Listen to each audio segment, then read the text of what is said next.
Hello everyone, myself Mrs. Chetna Patel from LP Samani Group of School.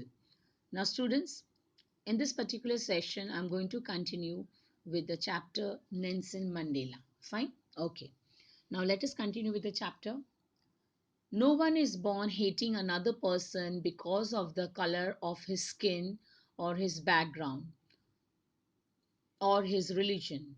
People must learn to hate, and if they can learn to hate, they can be taught to love, for love comes more naturally to the human heart than its opposite. Okay?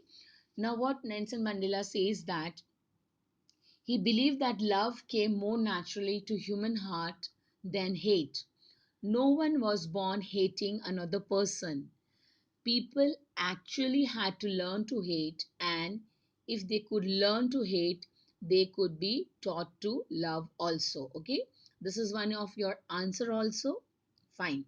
Moving further, even in the grimiest time in prison, grimiest means ugliest time, like when you try a lot but if you don't achieve success, so even during that time he says that when my comrades, that his companions, and he were pushed to our limits, I would see a glimmer of humanity, glimmer, a ray of hope, okay, in one of the guards, okay, one of the guards. So, like, yes, the guards were the white people, or we do not know whether the white or a black, whoever it was, but the people who were actually the guards who were standing there out guarding them in the prison there, perhaps just for a second, but it was enough to reassure me and keep me going.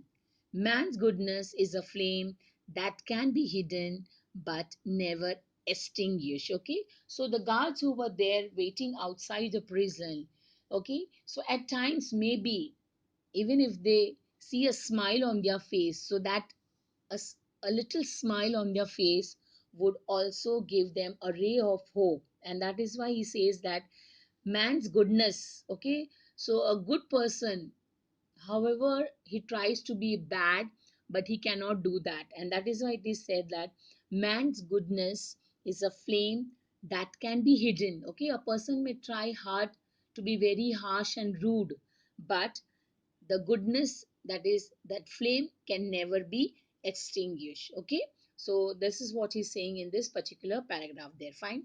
Now, as before, this oral comprehension questions we will discuss during the Zoom class. Okay, moving further, in life every man has twin obligation. Obligation means duty. Okay, yes, so here also he says that as a person he also have two obligation. What are those two obligation? One one duty is that he has to look after his family member, and the other duty what he's talking about is towards its people. Towards its people means he's talking about the black Africans there. Okay, so yes, every man has twin obligations. Obligation to his family, as I told you, that is to his parents, to his wife and children. Okay, and he has an obligation to his people and his community. Okay, so these are the two obligation, that is a duty first towards its family members, and the second is talking about towards its people and his community. Okay, in the civil and the human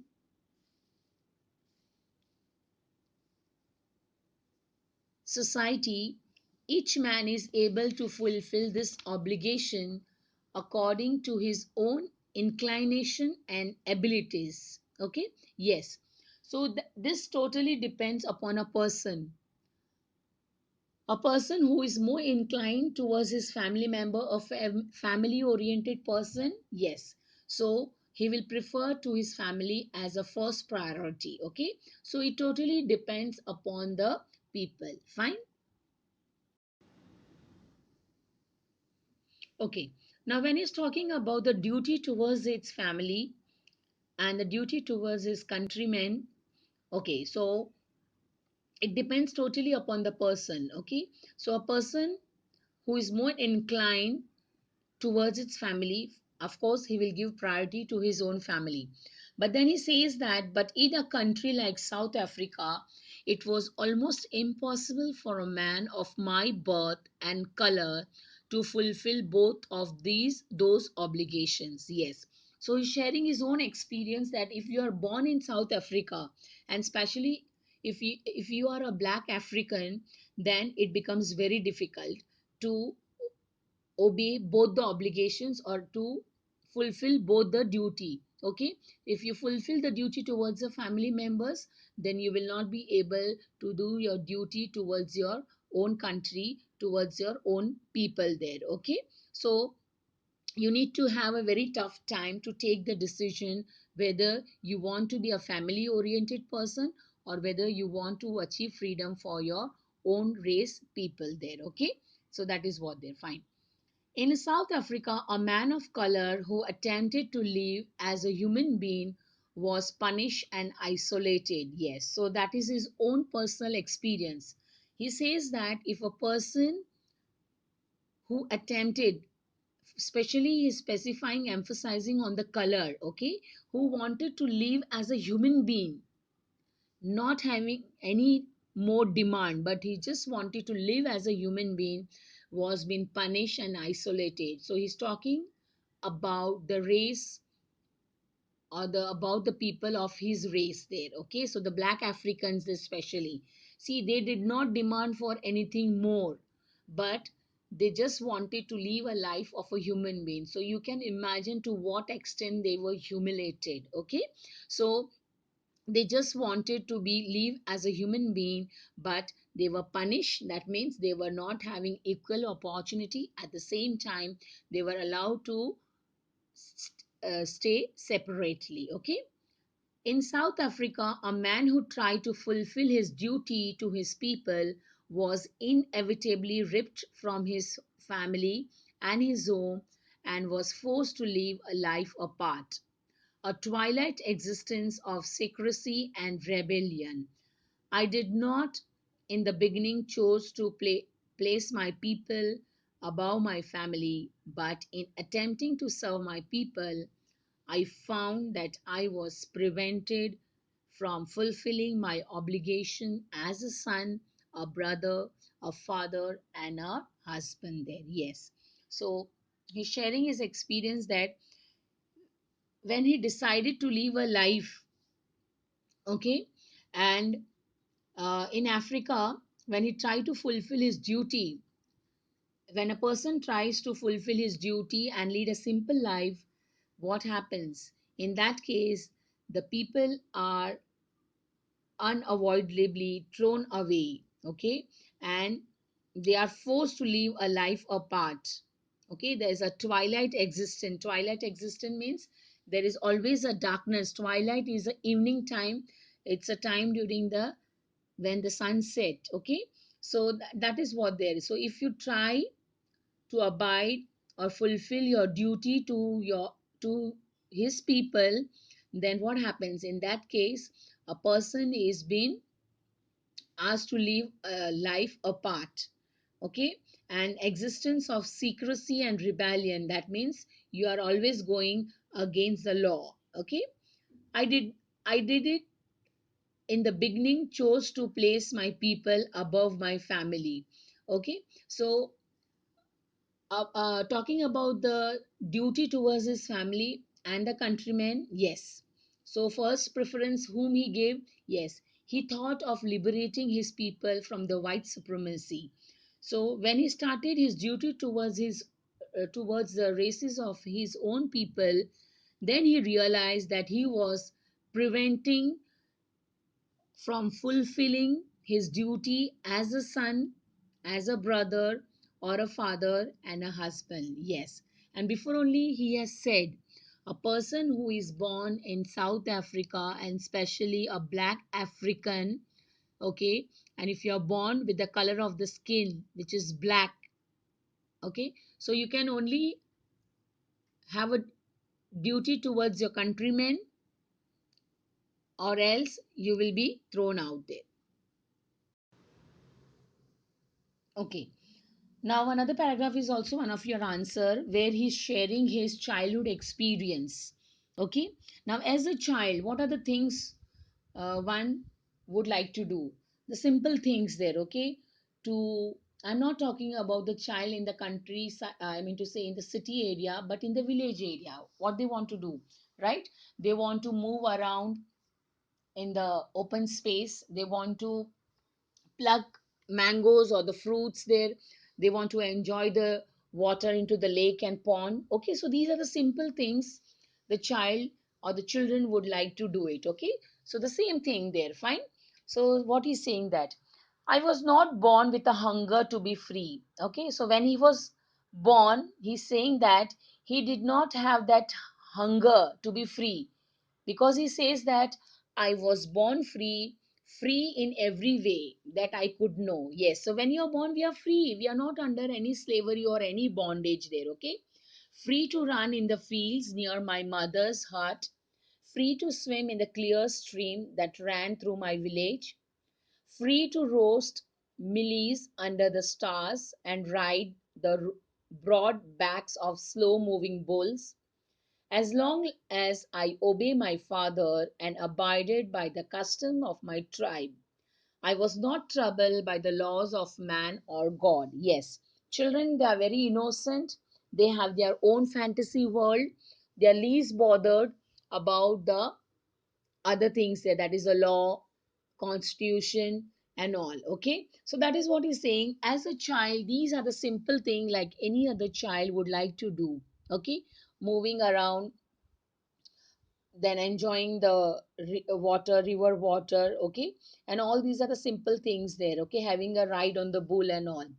And yes, he says that as long as I obey my father, that what instruction you follow, the instruction of your parents, at the same time you abide, that is again follow the custom of your own tribe there. Okay, and children, they are not at all been bothered about the laws of man, what the law man have made, or even the god there.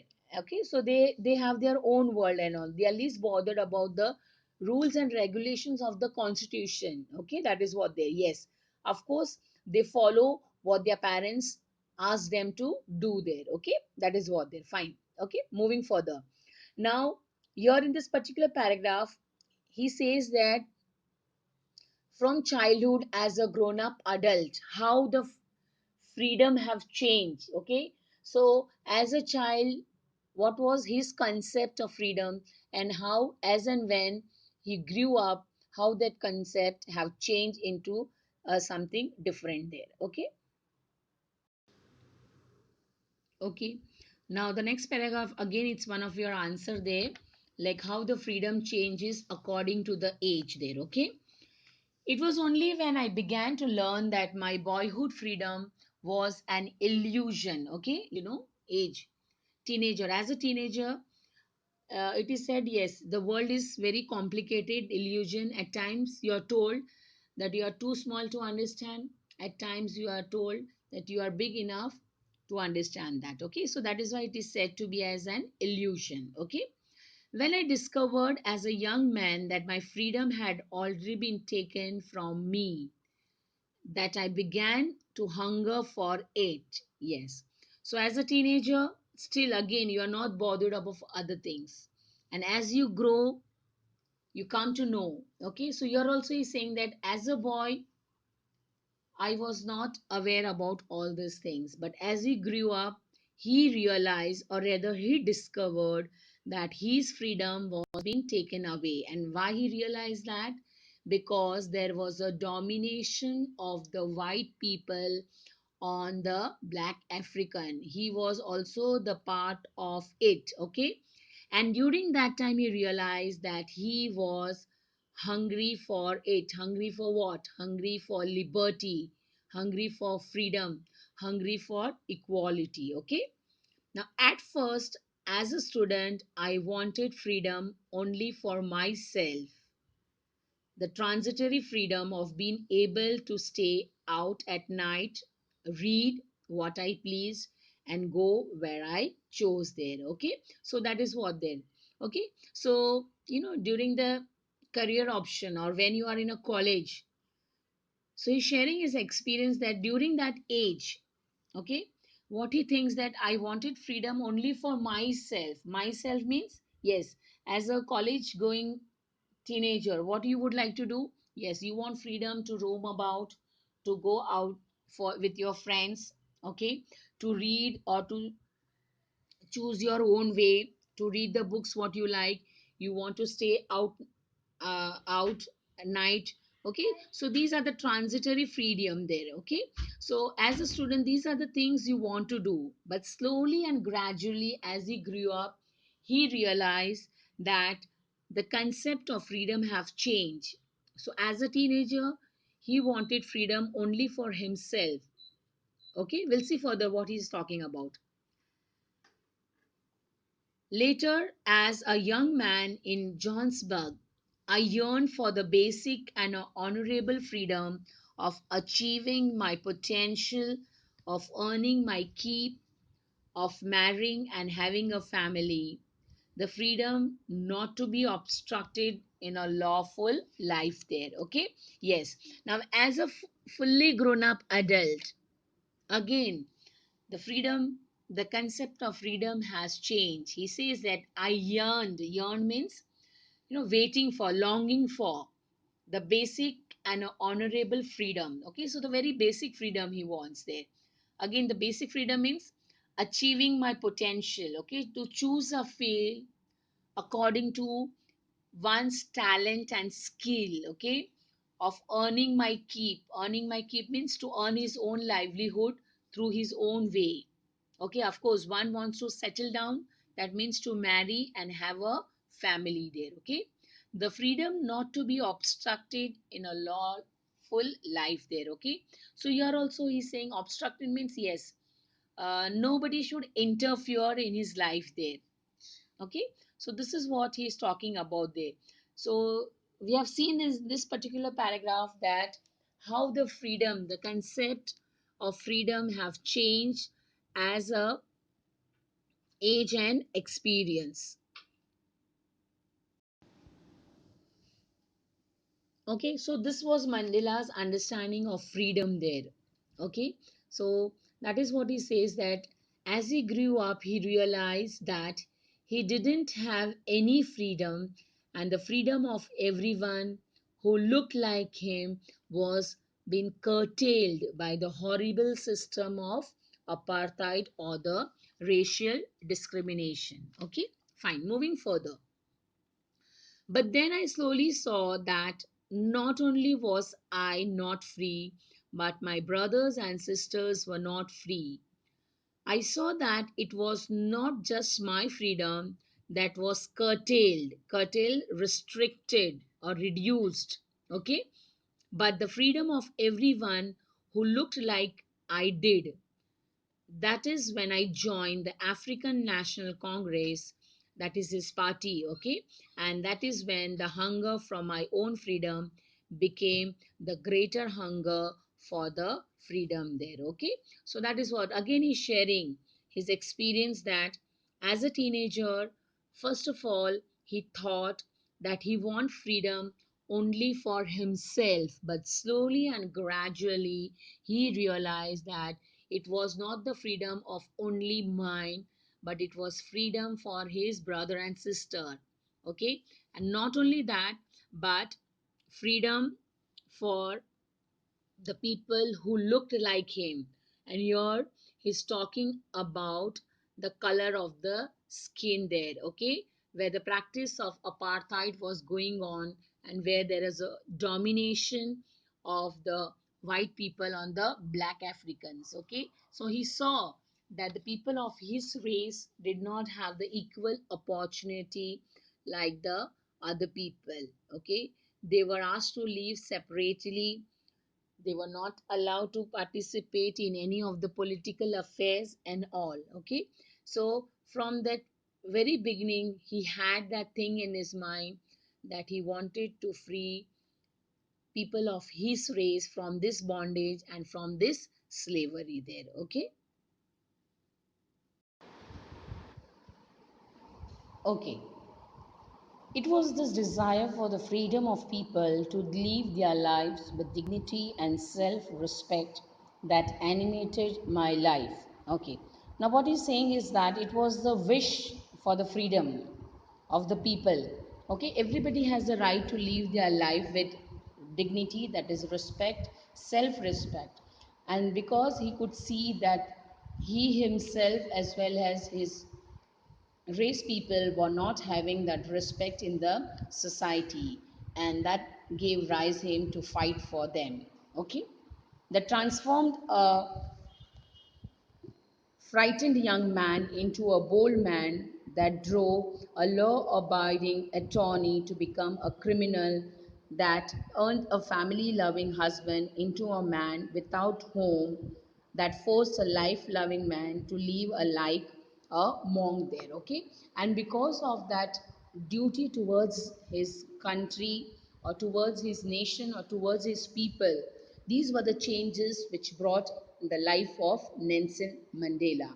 Okay, so that is what he's saying, that he was not that courageous or bold enough, but because of this practice, or rather the system of apartheid, have made him a completely changed man. Okay, so he's saying he was a frightened young man, but how he changed into a bold, that is a courageous one, a person who was a law abiding, a person who believed in a rules regulation to follow it strictly, but that made him to become a criminal in not a real sense, but to fight for the people of his race there. Okay, a person who was actually a family loving husband have now change into a man to live a life like a monk.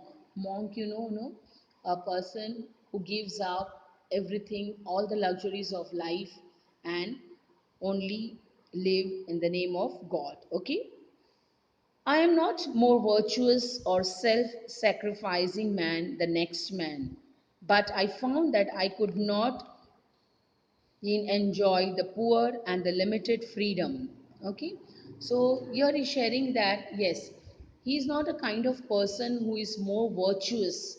Virtuous means a person who is ready to sacrifice everything there.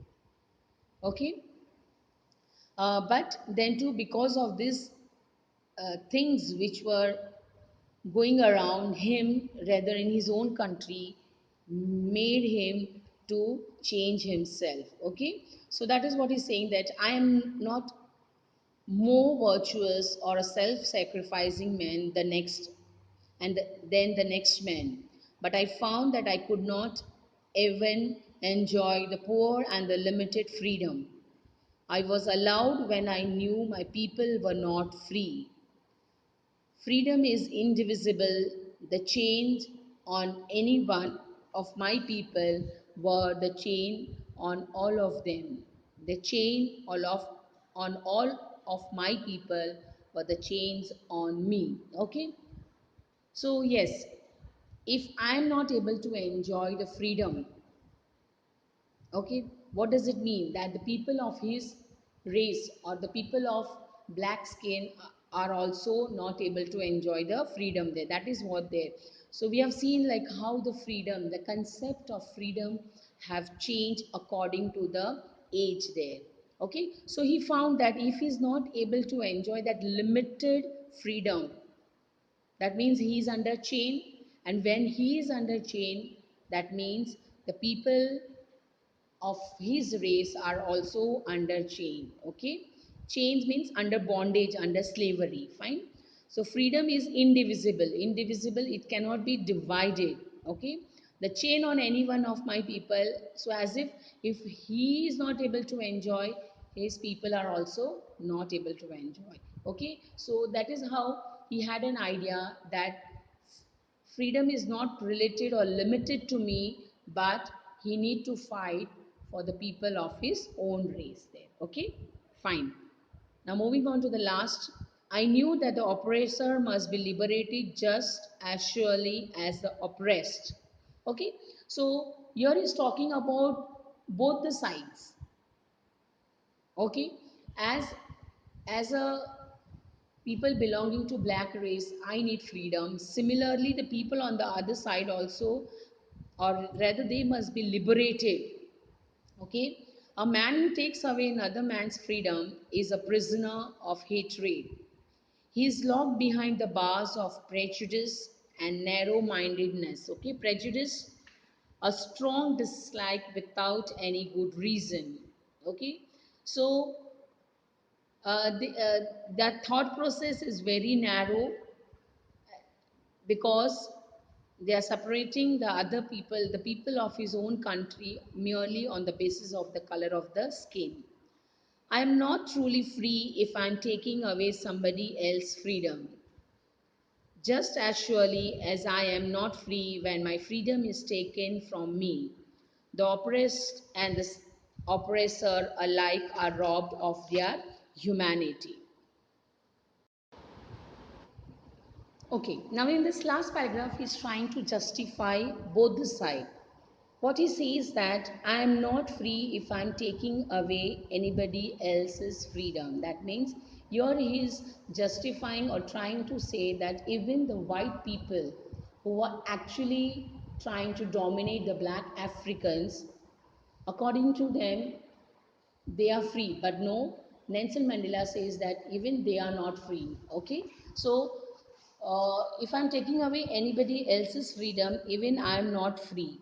Okay, so if just as surely as I am not free when my freedom is taken from me, the oppressed and the oppressor, that means he's talking oppressed means who? The black Africans, and the oppressor means the white people, alike robbed of their humanity. Yes, both of them, they are wrong on the ground of humanity there. Okay, so whether the white people or the black Africans there. Okay, so this was a journey, or you can call it as an autobiography of Nelson Mandela, who achieved freedom after a long walk, which the struggle which started long before his birth there. Okay, so here we end the chapter, students.